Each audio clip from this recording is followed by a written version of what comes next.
Detective John Lynch is looking for three people. Mother and her two teenage daughters who had basically fallen off the face of the earth. 37-year-old Lucy Musino and her daughters Edith and Gabriella were reported missing by a friend the day after Thanksgiving. And this was the last location that they were known to be at. Detective Lynch enters Musino's apartment and finds it empty, except for a few small signs of foul play. In checking the carpet, I noticed a brownish red, which potentially could have been blood.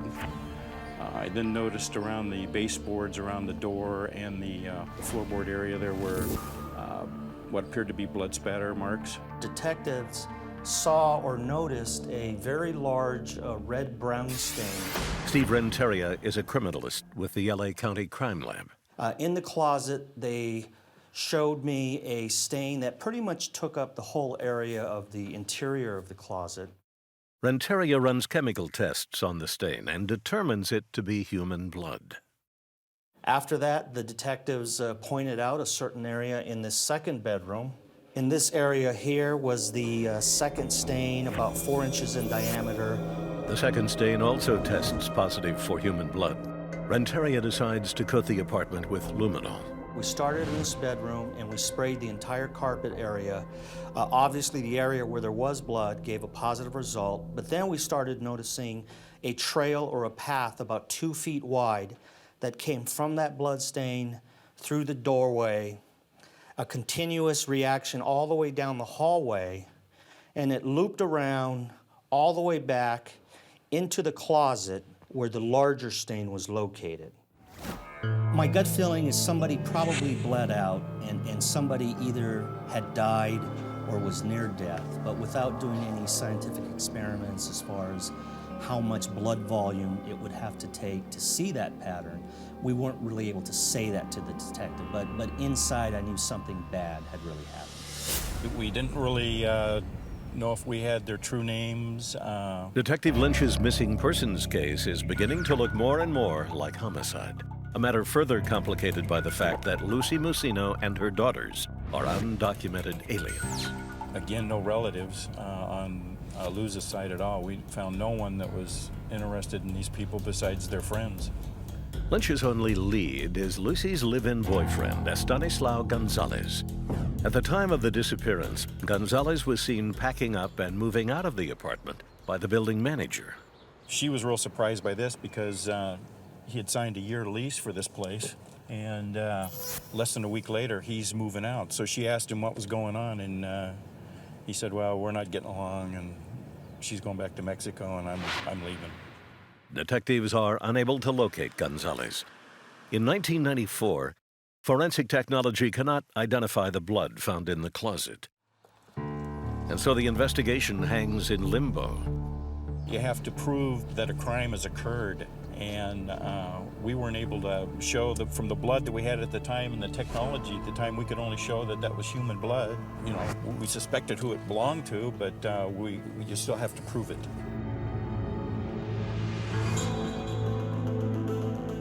This is the cold case homicide room of the Downey Police Department. Sergeant Jim Elsasser is closing in on retirement when he decides to take a shot at one of Downey PD's most puzzling cases. Like many in the department, Elsasser suspects Lucy Musino and her daughters are dead, and that the key to the case lies with Musino's boyfriend, Estanislao Gonzalez. By 1999, DNA technology is advancing rapidly and bringing detectives ever closer to identifying the blood found at the scene of the disappearance. The results we got from bloodstain 1, which was from the closet, and bloodstain 2, which was from the bedroom number 2, told us that the 2 different bloodstains originated from 2 different individuals, that they were related to each other, and that they were from 2 females. The blood of 2 related females, sisters perhaps, or a mother and daughter. The results are consistent with foul play and the disappearance of Lucy Musino and her daughters, but not specific enough to be conclusive. So we wanted to try to identify them, and one way was to locate a relative that could provide us with some DNA through blood or saliva to compare with the blood we found in the apartment. And what we learned after talking to the investigators, that there were two living children from the missing mother that were possibly with the suspect in Las Vegas. The suspect in Las Vegas is Estanislao Gonzalez. Gonzalez fathered 2 of Musino's 4 children and abruptly skipped town with them when Lucy went missing. And we told the detectives if they would be able to get a sample from those 2 living children, we would be able to compare the genetic profile from those children to the bloodstains found at the crime scene. And it would tell us, number one, if one of them could be the mother of the living children, and by default, the second stain would possibly be the daughter to that particular mother. Downey detectives pack up and head for Vegas, gambling on a hunch that saliva samples from Lucy Musino's children will help unlock the mystery of her disappearance. We came to the trailer and we decided to knock on the door and use a ruse that we were Child Protective Services. Linda Turner is a detective in Las Vegas, called in by Downey PD to help make contact with Estanislao Gonzalez and his children. He was very cooperative. He told us that we could look around his trailer, that we could talk to him, that we could talk to the kids. And I began questioning him about the conditions of the mobile home, the children, whether they're attending school regularly. Normal questions that a social worker following up on something like this would normally ask. The trailer was dirty. There was food, but it was very disorganized. There was dog feces inside the trailer. I asked him, by the way, where's the mother of these children? And he appeared extremely startled. And we asked them, where is your mother at? And I remember the twins just staring at us kind of blankly. They said they didn't have a mother. 2 weeks later, detectives re-established contact with Gonzalez's children at a local Boys and Girls Club. So we came here, told the twins we needed to do a health check on them. They remembered us. They were very cooperative, and we took 1 swab from the female and 1 swab from the male. Back in LA County, Steve Renteria compares the children's DNA to profiles developed from the bloodstains found at the suspected crime scene. What we found out was the DNA results from the 2 living children were consistent with being the natural children of the bloodstain we found in closet number 1. So by doing that, we were able to establish that that is where the mother bled out in that particular crime scene. Cold case detectives believe they know where Lucy Musino died. Now they prepare to take down the man they suspect killed her. Detectives know Gonzalez is headed to the Boys and Girls Club to pick up his children, and that's where they plan to take him down. Gonzalez walked out of the Boys and Girls Club with the twins. He walked towards his car.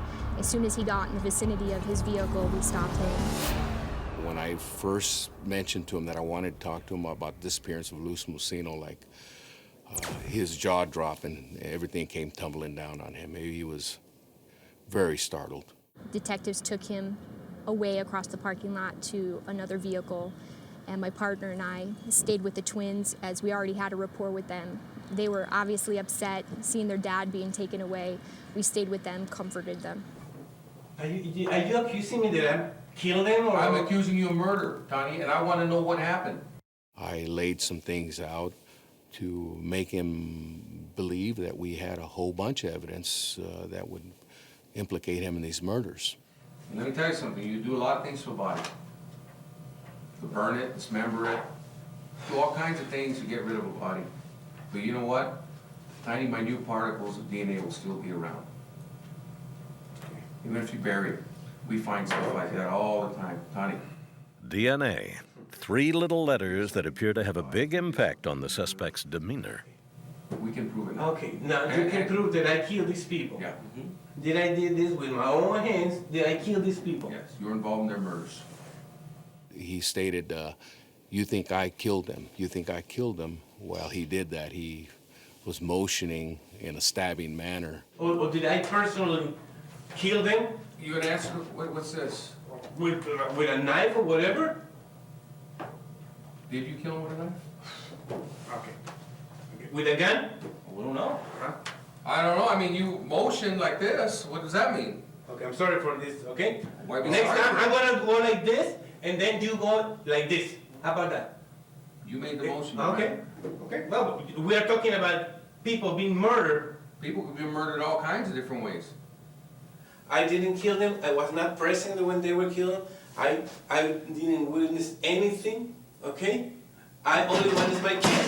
Okay. Okay. And I'm gonna tell you something. Yes. You are gonna be booked for a triple murder. That's You fine. were involved in That's it, fine. and we're gonna show it. Okay. Okay? Okay. So we're gonna deal with Do it it. that way. Do it. You Okay, already that's it. basically Do it. Okay. confessed to this whole thing. Confess. Short of saying I- you killed them, you moved them bodies. You were responsible You are for the out of bodies. your way. You don't know what took you're them out of talking there. about. You And you're dumped the saying- bodies in a riverbed, and well- you're trying to tell me you had nothing to do with it. This guy is My friend, stupid. you're done. It's very You're stupid. done. Gonzalez is booked on the triple murder and enters a plea of innocent. As his trial date approaches, however, the suspect has a change of heart. It was a death penalty type case, and his attorney approached the district attorney's office, and eventually he confessed to these murders. In a one-page statement, Estanislao Gonzalez admits to the murders and to dumping the bodies in the Nevada desert. I think that was the biggest surprise of the whole case was when we found out. Details of Gonzalez's confession square with police department records of 3 Jane Does discovered on March 26, 1996. The burial site Is right here on this corner. Teeth and bone samples from the 3 Jane Does are tested and confirmed as belonging to Lucy Musino and her 2 daughters, Edith and Gabriela. Lucy Musino's surviving twins are currently living in a foster home in Las Vegas. As for their father, Estanislao Gonzalez, he will be spending the rest of his life in a California prison.